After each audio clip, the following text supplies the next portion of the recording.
Returning from one of the relief supplies delivery trips from the Manam Islanders care centers, the disaster director was held up at a roadblock by 4 youths. I took them all the way, to where they want, because I can't do anything because they were armed with bush knives and everything like that. And then I spent a whole night in the bush. It was 12 kilometers away from the main road. I went up to the bush up there, and then I stayed with them. They were cooperating, and then they left me and then they went home.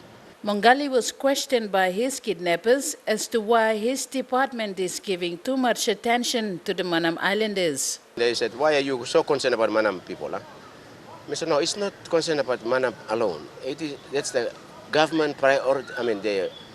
The priority is for the government to look into the situation because they are IDPs, meaning that they are internal displaced people. And it's the responsibility of the government to look into that." So I explained it to them, and then, as human, they got a bit frustrated, and then they start saying everything, and they slapped me and all this. The disaster director says he is fully aware that incidents like this kidnapping indicate that the people are frustrated and are trying to get answers, which they have the right to. The services which I should deliver, I'm not delivering, because there's no cooperation between the district.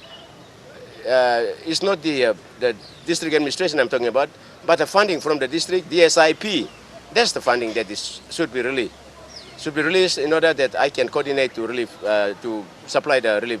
The Manam Islanders, on the other hand, are also one of the most frustrated people because they were affected by the double impacts of the minor eruption and the 8-month drought that followed last year.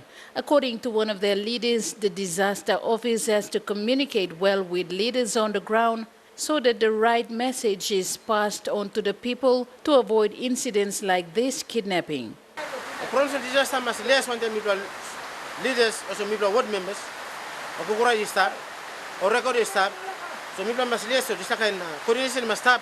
The Adi Tuna Cannery has so far been the only company in the province that has donated 600 cartons of tin fish to the Madang Disaster Office. Rachel Shise, National EMTV News, Madang.